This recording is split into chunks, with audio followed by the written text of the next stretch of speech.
Hello, today we shall learn about the ring frame and after the little bit of introduction of ring frame, we shall learn in detail about the bobbin build. So this was our spinning flow chart for carded yarns.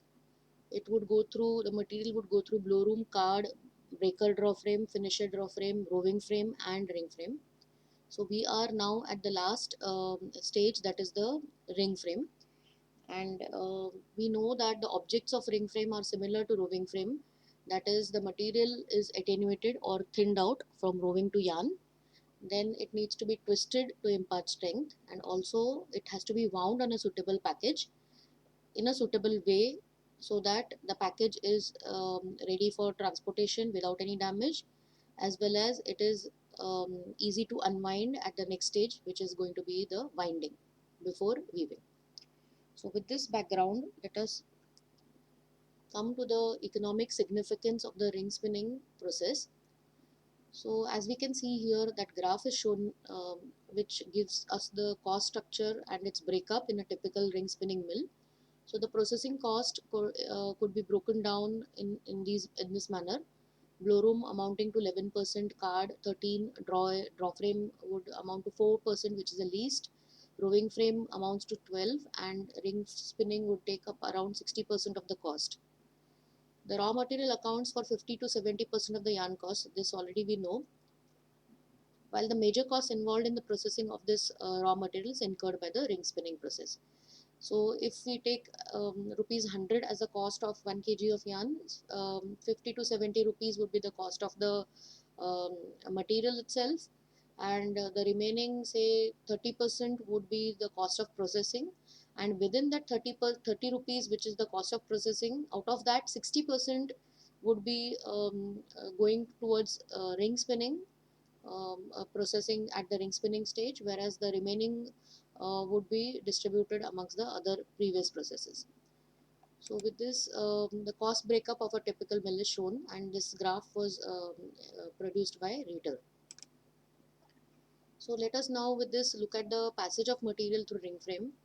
The roving bobbins are hung from the bobbin holder in the creel. So the roving bobbins that come from the speed frame or roving frame, it is hung from the creel. This is the creel of the ring spinning machine. From here the roving is taken out and it is pulled off from the bobbin and is fed to the drafting system. So one can see over here there's a drafting system, it is going through, and then the drafted fleece, once the material, the roving has been thinned out, it comes out from the front roller nib, as can be seen over here. It is twisted due to the rotation of the ring and traveler. There is an element known as a ring and a traveler that is there over here, and because of the rotation of the traveler on the ring, twisting is taking place. The ring frame output bobbin is also known as a cop. This particular bobbin that we see over here is also known as a cop.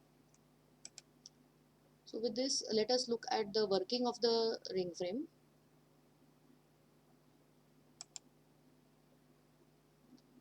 So this is the roving bobbin which is being fed to the drafting system. Material comes out of the front roller. It is coming towards here. This is the ring and the traveler that we were mentioning earlier. And this is the ring rail which will go up and down to wind the cop or the bobbin. So with this, let us see the cop or the ring frame bobbin in a little bit much detail. The shape of it in the first place, one can see over here, it is like this, conical at the top, straight in the center, and then slightly rounded at the bottom.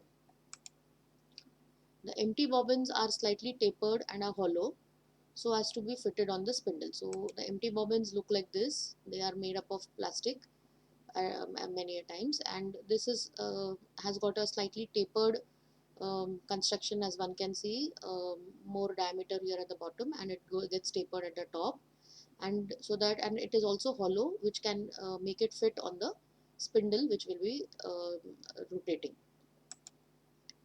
The cop has three distinct parts, A, which is 4 to 4.6 centimeters, W and K, which is shown over here. So one can see over here A part, that is the base, it is around 4 to 4.6 centimeters. W, the major portion of the bobbin, which is straight, as one can see, and then K, which is 5.5 to 6.2 centimeters, which looks conical at the top. So the COP shape, why it is made like this, is that it allows for high speed unwinding on the subsequent process, but the unwinding mechanism is slightly complicated. Winding mechanism is slightly complicated. Of course, it will be easier to unwind such a COP on the subsequent process, but as one can see, this COP has got three parts, and building of each of these three parts is slightly complicated, which we shall see in the coming slides. Also, there are tension variations in the yarn during winding. These tension variations, this particular part we shall discuss in the future lectures. So today we shall only see the construction of this particular bobbin, or the COP as it is known as, how these various portions of this particular bobbin are built up. So first of all, the COP building. The COP is built up in two steps. First, the conical base is created. So although the COP looks as if it has got three parts, there are only sort of, one can say, two steps or two phases one can divide it into. So the first is the conical base is first created, and then the successive layers are laid on top of the conical surface once it has been generated. The base is built up on the almost cylindrical base. We have seen the empty bobbin has got a slight taper, but here for the sake of discussion, we shall assume that the base of that particular empty bobbin is almost cylindrical as shown over here. With the deposition of many layers, the conicity gradually increases. So these are the layers that are being built, and it becomes conical at the top, as one can see, as the layers are being built. Let us see why and how this really happens in detail. First of all, let us understand. So this is the increasing conicity. As you can see, the angle that is there, the first layer, and the angle that is there between the second layer and the empty bobbin surface, the angle goes on increasing up to a certain stage. Once this conical base is formed, the conicity remains constant for the subsequent layers. After this, once this conical angle, it has reached a certain limit, after that one can see that the layers are laid one on top of the other on the conical base, but there is no change in the angle. The angle is the angle that the layer makes with the empty bobbin is the same. So the laying of the layers on the bobbin is achieved by the up and down movement of the ring rail that carries the ring and the traveler. So we have seen that the ring and traveler moves up and down which is carried by the ring rail, and because of the up and down movement, the layers are laid one on top of the other. So traveler is the winding element as well as the twisting element over here. So a traveler does both the jobs. It does winding as well as twisting for this particular material which is being delivered by the front roller. So we can see here increasing conicity, and then after some time it is constant conicity. So with this understanding, let us go a little bit deeper into this. So let us just try to compare the difference between a roving build and a COP build. In the roving build, we have seen that the layers are laid on the entire empty bobbin, and then the layer lift is reduced as the layers are being built up, and this is how the roving bobbin is built. But when it comes to the COP or the COP build, it is slightly different. The entire surface is not covered in the first layer. Here the layers are taken in small chase lengths, as one can say, or traverse lengths, and gradually the traverse shifts upwards till the entire coppice or the empty bobbin is covered. So in case of the roving build, the traverse length is gradually reduced as the bobbin builds up. So this is the case of the roving build, where the traverse length is gradually reduced. Full traverse in the beginning, and then it is raised, as one can see over here. But in case of a COP build, the traverse length is fixed. So the traverse length is fixed. There is no reduction. It's the same traverse length throughout the build of the bobbin. But as it is seen in the diagram, the start and the end of the traverse shift upwards along the length of the bobbin. So once one layer is built, the entire shifting takes place. The next layer is built slightly when the ring rail moves upwards, and it starts somewhere from here, and then it will start building, and then again it will start somewhere from here and it will start building. So each layer is as it is being built, the traverse is shifting upwards. So with this, now let us look at the types of layers that are there. There are two types of layers that are formed alternately as a bobbin is being built up. It is known as the winding or the main layer, and the binding on the or the cross layer. So for the clarity of understanding, here onwards we shall call the winding layers as a main layer and the binding layer as a cross layer throughout this particular lecture. So let us begin. The main layer is formed by the slow rising of the ring rail, and therefore the coils are laid very close to each other. So whenever the ring rail is moving very slowly upwards, then in that case the main layer is being formed. So the alternate cross layer is formed by rapid lowering of the ring rail. So when the ring rail moves downwards, it moves slightly faster, and this alternate cross layer is being laid. Such quick movement of the ring rail lays the steep inclined coils that are widely apart. The binding or the cross layers between each main layer prevent the pulling out of many layers together during the high speed unwinding at the next process. So this special cross layer is put in between each main layer as the layers are being built, and this is done so that during with a point of view that during unwinding, which is the next process, it should not happen that if all the layers are built in the same way, then they will get entangled with each other and there will be slough off over there. All the layers may just come out together. So in the absence of the cross layers, the individual yarn layers will be pressed into each other, and the smooth layer wise withdrawal during the next process would be impossible. So this results in the length ratio of around 2:1 between the main and the cross layers. That means the length that is wound while winding of the main layer, it is 2 times that of the length in the binding layer or the cross layer. So it must be around 4 meters to 5 meters length for each double layer. So total one layer, that is a main and a cross, form a one group, and that particular entire layer, one main and one cross winding, that would take up around 4 to 5 meters length. And if this is taken up like this, 4 meters to 5 meters in each double layer, so in that case it will definitely enable smooth unwinding. So what are the types of layers? There are two types of layers that are formed alternately as the bobbin is being built up, winding and the cross layer, as we have just mentioned. So now with this, let us see how it is being actually built in the form of an animation. The main layer is formed by the slow raising of the ring rail, and therefore the coils are laid very close to each other. So we can see if it is a slow movement, slow raising, then in that case the coils are being laid slowly like this, one after the other. So this is, we are looking at one layer being built at the, maybe say at the start, at the base. So when the bobbin begins, so this is how the main layer is laid. After this, the alternate cross layer is formed by a rapid lowering of the ring rail. So immediately after this, there's a cross layer that is being built on top of this, and this time the traverse is coming downwards, and it will come with a very at a higher speed than what the main layer was built. So it comes like this. There's a rapid lowering. So such quick movement of the ring rail lays the steep inclined coils that are widely apart. So because in the earlier layer, main layer, it is moving slowly, the coils are laid very close to each other. But since there is a sudden or a rapid lowering of the ring rail, the cross layer is wound like this with an uh, inclined disposition, and the layers, the coils are also widely placed apart. The cross layer between each main layer prevent the pulling out of many layers together during high speed unwinding at the next process, which we have mentioned earlier.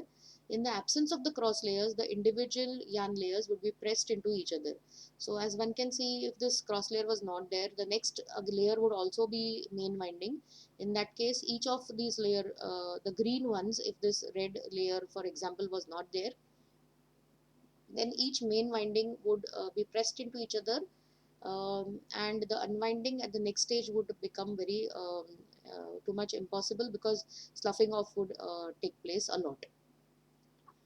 So in the absence of the cross layer, the individual yarn layers would be pressed into each other, and the smooth layer-wise withdrawal during the next process would be impossible.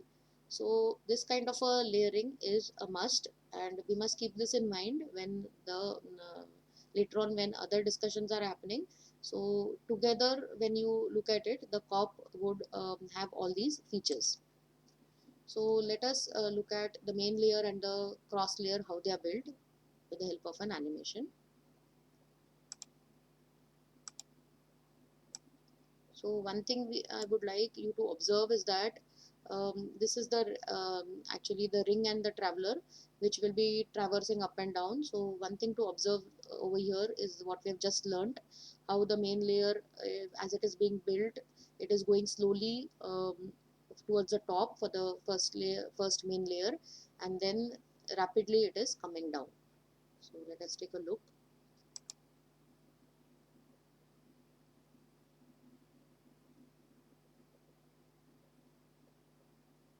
There's a slow upward rising and a rapid downward movement.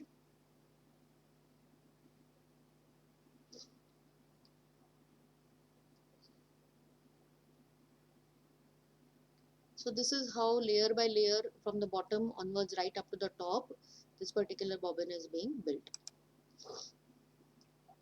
So with this, let us try to understand if in case when the bobbin goes on the next process, that is unwinding, then what will happen to these particular layers, and why we are saying that we need this main winding and the cross winding.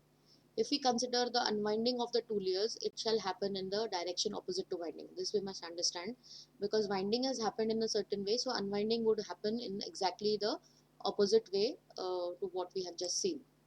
So the cross layer will be unwound. We have seen that the cross layer is built up when the ring rail is coming downwards. So the last coil was this one that was being laid, the last over here at the bottom. And when unwinding will happen, it will start from here. So this coil will be the first one to be removed. Afterwards, it goes on like this towards the top. So unwinding of the binding layer would be like this. It will be unwound in this manner, and the main layer would be unwound starting from top to the bottom. So it would be unwound like this, exactly opposite to the winding in the previous slide. So if in case we feel that why this particular order is taken, like main layer is wound from bottom to the top and cross layer from top to the bottom, then we must understand this. If the order of the winding would be reversed, so in case we feel that main layer should be wound from top to the bottom and vice versa, then let us see the disadvantage in doing in reversing this particular winding, and or rather the main and the cross layer. What happens is, first coil in that case would be taken from the bottom towards the top, and this would lead to brushing of the adjacent coils. In this particular case, now we have seen that the unwinding takes from starting from the top of the main layer, it takes from starting from the top and it goes towards the bottom. If we were to reverse this, then it would be unwinding from bottom to the top, and in that case, since the layers are laid very close to each other in case of main layer, then there would be a lot of brushing of the adjacent coils against each other, and because of that there would be a lot of pull, and during unwinding this would lead to a lot of breakages and slough off. So therefore we need to maintain this particular sequence, that is main layer is being built from bottom to the top by a slow raising of the ring rail, and the cross layer is built always from top to the bottom with a rapid bringing down of the ring rail. So let us look at the ring rail movement. The movement of the ring rail is shown in the figure along the side of this particular cop here. So this is the traverse length, also known as the chase length, and these lines show us how the each one of the layer is, as it is being built up, it is being shifted upwards, and the blue line shows the upward stroke, and orange one shows the downward stroke. The traverse length or the stroke length, chase length, is the upward and downward movement that the ring rail makes per layer, approximately equal to the ring diameter. So the chase length would normally be approximately equal to the ring diameter that one is using. So that is a sort of guideline for us that how much should be the traverse length or the stroke length, or also sometimes called as chase length. After every layer, main layer, the starting point of the next main layer is shifted upwards by a small amount. So this particular chase length is going to be fixed, as we have said earlier also. So this the upward and downward movement, the amount that it will happen is fixed.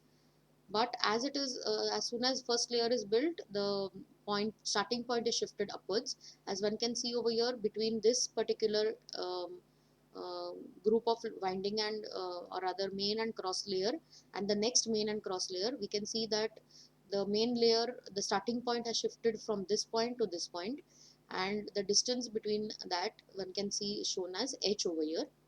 So every double layer is, after it's being built, the traverse is being shifted upwards, so that the entire then the corp is covered with the yarn. So now let us concentrate on corp base building. So as we have seen, the base is slightly special over here in this case, because we are trying to build a conical base for the subsequent layers of yarn to be built up as the entire corp is being filled. So how to create that particular conical base on which the subsequent layers would be built. First of all, let us understand how this conical base looks like, what is the construction, and in the next lecture we shall see how it is being built by with the help of the gearing. So the length of the yarn delivered by the front roller is constant. This we must remember. There is no change throughout from the start to the end in terms of the delivery of the front roller, which is constant, and it is also constant for each winding and binding layer put together. So as we have seen, winding and binding layer together, maybe let us say it amounts to 5 meters. Then in that case, for each layer, at whichever place the corp is being built, the entire main and cross layer would take up 5 meters, let us say, for the sake of understanding that front roller delivery is 5 meters in per unit time. So that much is being built by this particular winding and binding layer, or rather main and cross layer put together. So it is clear that if the diameter on which this material is being built, or rather wound, is small, then there shall be more coils. So if the particular diameter on which this particular layer is being built, in that case, if it is small, one can say that in the same length, that is say 5 meters, if the diameter is say very small and say it is 1 inch, so more number of layers would be or coils would be can be made out of that particular yarn. And if the diameter were to be say 2 inches or larger, or 5 inches, then the number of coils that can be made out of that same 5 meters which is constantly delivered, that would be lesser number of coils can be generated. And so with, if the coils generated is different in both these cases, say empty and say a larger bobbin diameter, then in that case, out of the fixed length of the material, so we have seen this, that a coil generated would be more and less accordingly, depending on the diameter of on which this particular yarn is being wound. So when the coils are more, that is when the smaller diameter bobbin is being built at a particular instance, the thickness of the layer would naturally be more, because more number of coils have been generated out of the same length. Whereas as the bobbin builds up in diameter, the thickness of each layer will go on decreasing. So one can see it affects the thickness of the particular layer if coils are being wound on a small diameter or whether the coils are being wound on a larger diameter. So we shall keep this conclusion of this particular slide and we shall be using it in the coming slide. So smaller bobbin diameter means thicker layer and larger bobbin diameter means thinner layer. So this particular uh, section we shall be using in the coming slide. So formation of the conical layer, the ring rail, how this conical layer is formed. The ring rail does not move at a constant speed. Now here one more slight addition is there to the movement of the ring rail. We have already seen that for the winding of the main layer it is moving slowly upwards, and when it is building the, say, cross winding, the ring rail is moving rapidly in the downward direction. But within the layer itself the ring rail does not move at a constant speed. So let us see how that is done. Not only there is a difference in the speeds for the winding of the main and the cross layers, but also during the winding of each layer there is a difference in the speed. The ring rail speed increases or is accelerated as it is winding the main layer. So as it is going from bottom to the top, the speed slightly increases as it is moving towards the top, and the ring rail speed decreases or rather is deaccelerated as it is moving downwards. So within that cross layer, as it is moving downwards, it is going to move fast, but in the initial stage, in the first few layers, it will be going slightly slower, and then it will still it will keep on moving faster as it is coming down.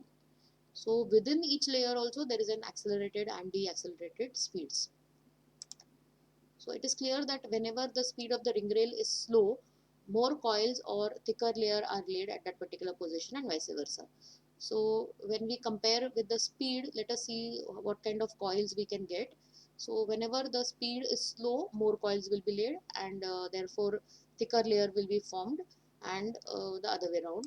So again we can, from this particular slide, we can get this conclusion that slow ring rail means thicker layer and fast ring rail means thinner layer. So again, this conclusion we are going to use in the coming slide. So the previous conclusion and this particular conclusion together, we shall see how the COP base is being built. So condition at the shoulder of each traverse. So let us, before we understand the base, let us understand what we mean by shoulder and nose. The bottom of the traverse is known as the shoulder, and the top of each traverse is known as the nose. So considering the above discussion, let us analyze the condition at the shoulder and at the nose of the empty bobbin at the start of a DOF. So we have these two conclusions, smaller bobbin diameter, thicker layer, and larger bobbin diameter, thinner layer. At the same time, slow ring rail means thicker layer and fast ring rail means thinner layer. So now let us, with this two conclusions of the previous slides in at the back of our mind, let us see what exactly happens when the bobbin base is being built. When the bobbin is empty and the first main layer is being laid, that is from bottom to the top, that is the main layer we are talking about. This layer is thicker throughout. So as compared to the other layer that we are going to build, that is the cross layer. So we are just now here talking only about the main layer. So let us try and understand only the main layer, that is this particular layer is thicker throughout, and at the same time it is thicker at the shoulder than at the nose of this particular main layer. So why this is happening is, when the bobbin is empty, so the bobbin diameter is small, and since it is small, it is going to have a thick layer when we are starting with the first layer. So the first layer is going to be thicker than the subsequent layers. This we have concluded. And then also what is happening is, in this particular main layer, at the bottom it will be thicker and it will be slightly thinner towards the nose, and that is because of the gradual increasing speed of the ring rail. We have seen that since the ring rail is slower at the bottom will be thicker like this, which is the shoulder, and as it is the layer is being built up, it becomes, this layer thickness has become smaller, rather one can see over here. So this is the condition when the first layer is built. So this is overall a thick layer, but but since this is the first layer on an empty bobbin which is small diameter, it is going to be thick. That's the first condition we have used over here. And the second condition is that since the ring rail is slow in the beginning, it is thicker at the base as compared, or at the shoulder as compared to the nose. So this is our first layer that is being built. So this is shoulder and this is the nose. So with this, let us see, that was the first layer that we have seen. How does the subsequent layers look like? From the earlier discussion, it is now clear that the subsequent layers will be thinner than the first layer, because decreasing with each layer, and also the layers will be comparatively thicker at the shoulder than at the nose. So each of these layers that will come after this first layer is going to be, overall it is going to be thinner than this particular first layer, but within the layer at the shoulder it is going to be thicker and it is going to be thinner at the nose. And with a diagram this can be understood slightly better. So this is how it is. The first layer is thicker than all the other layers. As we can see, you can see that the layers are becoming thinner as you proceed layer after layer. And another thing to observe in each of these layers is that the layer is thicker at the shoulder as compared to at the nose, each layer of this. So this is how this particular bobbin COP base is being built, and this is automatically happening because of the way the build is made or it is constructed. As we have seen, two conditions are there. One is the diameter and the second one is the ring rail speed. So since the diameter of this particular bobbin, since let us say for example, while building the second layer the diameter is increased, so therefore the layer has become thinner than the previous one, and it is thicker at the bottom as compared to the nose. That's because of the ring rail speed, which is increasing as the ring rail moves upwards. So with this kind of a construction now, if we draw a line through the bottom of each layer, it gives us a curve like this, and therefore the COP bottom is a barrel shaped or is slightly rounded. So automatically we are getting this particular shape in case of the COP. So with this, let us look at the overall thickness of the layers, how much thickness we can expect. So assuming that the ring rail moves at twice the speed at the nose as compared to the shoulder for the main layer, then the thickness of the first layer, let us look at the first layer. The first layer is, let us say the thickness is B1 over here and at the shoulder, and the thickness would come down to, at the top over here it would be B1 by 2 for this first layer.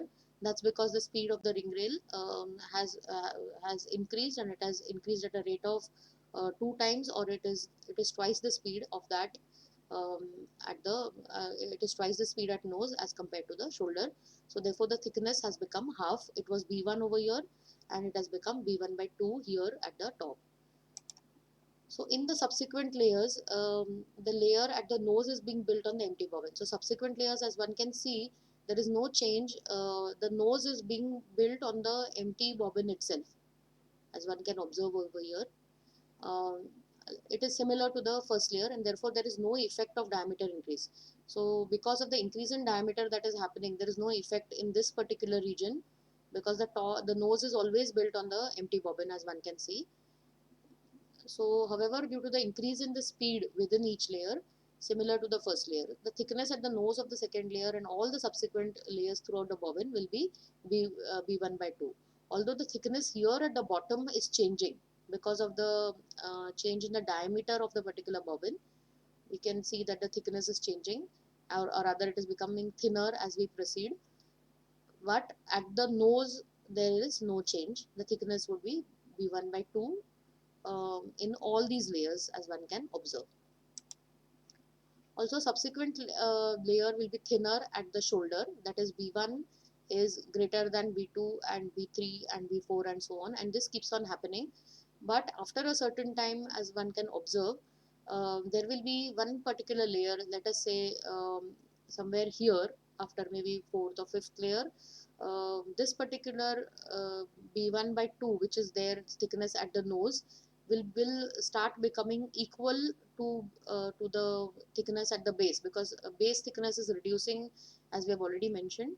So at some stage, this both shoulder and the nose thickness will become equal, and it will be say B1 by 2.